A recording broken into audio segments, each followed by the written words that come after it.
Good morning, students. So today we'll read about next chapter, chapter 2, that is matter around us pure? So in the previous chapter we have read about matter, that is anything which occupies space and has mass is called as matter. And into that chapter we have learned about the physical states of matter, that is solid, liquid and gases. So in this chapter we will be reading about the chemical states of matter, that is matter can exist in two states, that is pure substances and mixture. So starting with the pure substances, which any substances which are made up of only one kind of particles are called as pure substances. Now, when we say particle, I hope you remember about the matter is made up of small particles. So those particles can be atoms or they can be molecules. You have already read in your previous classes about atoms and molecules, but as you keep on forgetting things, so before starting the chapter, before coming to the main part of the chapter, here in this lecture today, I will be discussing you with the basic things which you have been studying over this past years, but you have somehow have forgotten the things. So we will just revise those things today in this lecture so that you will be able to understand each and everything of this chapter, because that is very important. And these things are really very important for you as in class 9th as well as class 10th. So uh, firstly I would like you to teach about these things. So matter, in the this chemical property of matter will be like that. Matter can be classified into two different types when we talk about chemical nature of the matter, that is pure substances, and the other one is mixture. So coming to the pure substances first. Okay, now the pure substances are the substances which are made up of only one type of particle. It can be atom or it can be molecule. So when we talk about atom, so it is considered as element, and when we talk about molecules it is considered as compound. Since if we take about element example, any element, iron we will take as an element. So if we'll cut small pieces of iron, and after that if we will make a fine granule or make powder of iron, the simple one particle which we'll take, and if we'll examine it, we will just get iron into it. That means an element can be divided, or the simplest form of an element is an atom. So but in the case of compound, if we'll try to break a compound in the smallest particle, the smallest particle of the compound would be definitely an molecule, because compound it itself a combination of two or more atoms. When two atoms fuse together they form a molecule. So the simplest part of a compound is a molecule. So this is a basic difference between elements and compounds, but these two things, both the things are pure substances. Okay, so elements again can be of four types. Here I've written only three types, but there is one more type, that is noble gases. So now firstly, metals are those substances which donate electron. They are ductile, they are malleable, they are sonorous, they are good conductor of electricity. So these are the examples of metal, that is sodium, calcium. There are many more like potassium and so on. We will be reading about these things in detail in this lecture itself. The second is non-metals. So all those substances which accepts electron, which are not ductile, which are not malleable. When we say ductile means ductility, that means they can be drawn into wires, and malleability means they can be beaten into thin sheets. They are just the opposite of metals actually. So non-metals do not conduct heat and electricity. The third one is metalloids. So metalloids are the mixture, or they are the elements which have property of metal as well as non-metal. And the last one will be noble gases. Those elements which do not combine with any other element. They are least reactive elements. So these were about elements. So coming to the compounds. So as we have already told you, compounds are the substance which are made by the combination of two or more elements, and they cannot be broken. They cannot be separated by any physical method.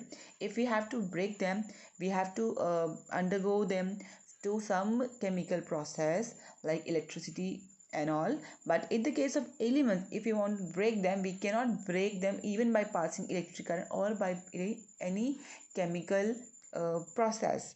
So the difference between element and compound are element cannot be further broken, but compounds can be. Elements are made up of only one type of atom, but compound are made up of mixture, not mixture, it is by the combination of two or more atoms, and they are combined by heating and undergoing any chemical change. So these were the pure substances. Now coming to the mixtures in this chapter we will be dealing with mixtures basically. So these are the two types of mixtures are the any when we mix any two things together, not by a chemical process, just by a physical process, that is called mixture. That means mixture can be separated again, they can be brought back to their original forms. So they are by any physical process. So these are the mixtures can be of two types, that is homogeneous and heterogeneous.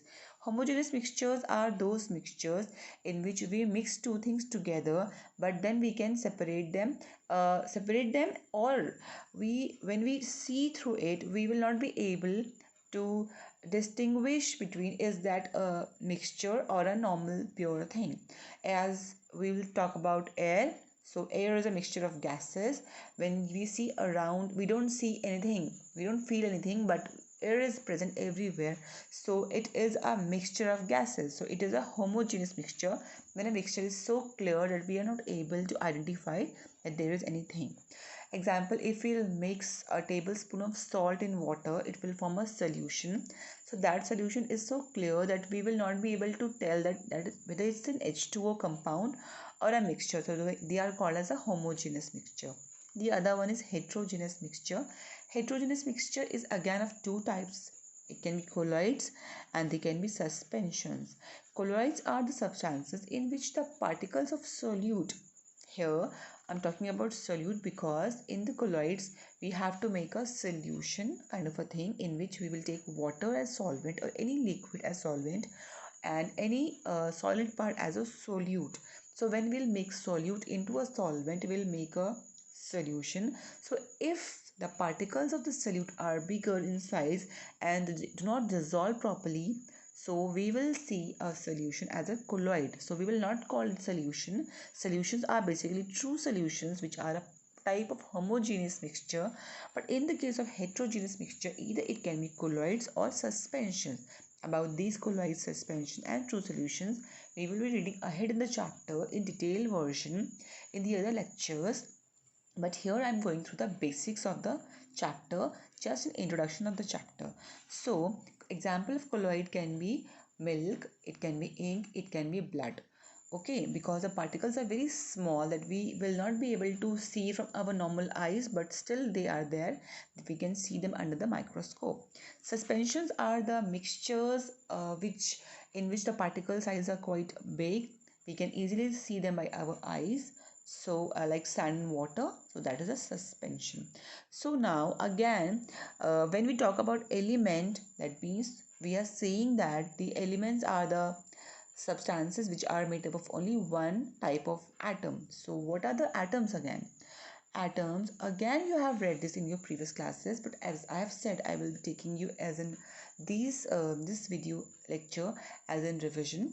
So atoms are the smallest particle of an element. So if any element is broken into smallest pieces or the smallest particle, the smallest particle would be which will not be further divided, so that will be called as an atom.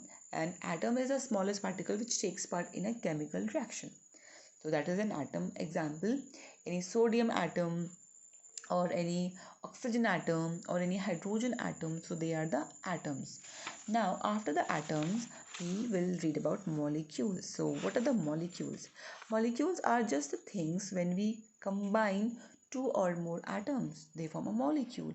Like here this O2, Oxygen itself is an atom, but when we write 2 here, that means 2 oxygen, that means a molecule, because a molecule is a combination of 2 or more atoms. And H2O, that means it's water, a molecule of water. We cannot say an atom of water, but we can say a molecule of water, as to form a molecule of water or to form a compound which is called as water, hydrogen atom has to combine with oxygen atom. So when 2 or more atoms combine together, they form a molecule. So a molecule is an electrically neutral group. It is called as electrically neutral group because when hydrogen combines with oxygen, there is sharing. Sometimes it is sharing, or sometimes it is transferring of electrons or ions. So they are not further electrically very reactive, because they form a compound, so they become stable. So they are called as molecules, or they form a compound. So they are just electrically neutral because the charge in them is equal. So they balances the charge of them, and they are called as a molecule. Then elements. Elements, we just have read about elements here. Elements are the substances which are made up of only one type of atom. So here is the definition of element. Element is a substance which cannot be split into two or more substances. They cannot be split into two or more simpler substances, because we cannot break them into simpler pieces. They can be formed into ions, but still they will be remaining the same element. Usually by any chemical methods, either we can apply any chemical method, or either we can apply heat or light or any electrical energy, we will not be able to break them. So they are called as element, because the only thing they have is the atom as the simplest thing. So we cannot further divide elements into simpler form. Yet we can divide atom into simpler form, like in proton, electrons and neutrons. So example of elements are sodium, that is Na, carbon, that is C, oxygen, that is O2. So these are only the examples. There are many more elements which are there in your NCERT book. You can want to read, you can read it from your book, chapter number 3. But for now, that is enough for you. So definition is, an element is a substance which is made up of only one kind of atoms. Coming to the metals, now elements are of 4 types, or they can be classified into 4 types.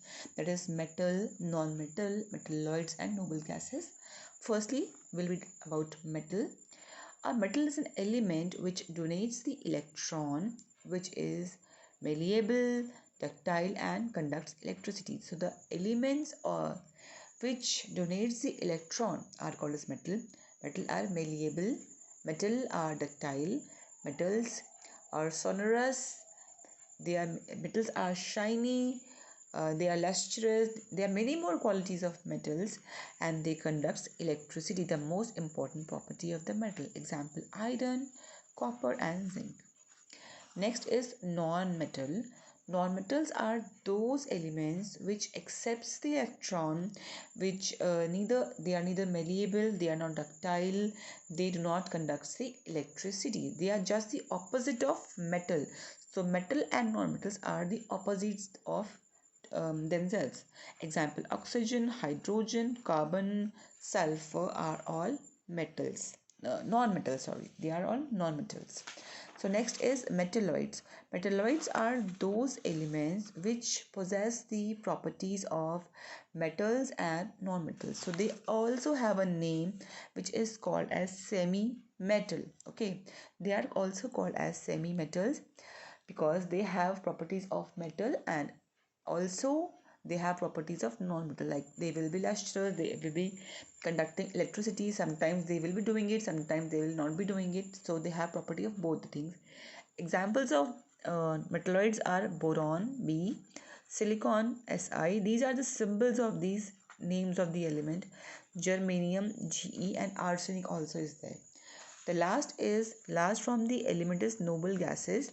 These are the groups of element which do not react with any other element because they are very chemically least reactive. They are called as inert gases. They don't react with any other substances, and they are placed in the last order, group number 18 in the periodic table. You can go through the periodic table in your holidays so that you can learn that, because that is important, and you will be using it in your class 9 as well as in class 10th.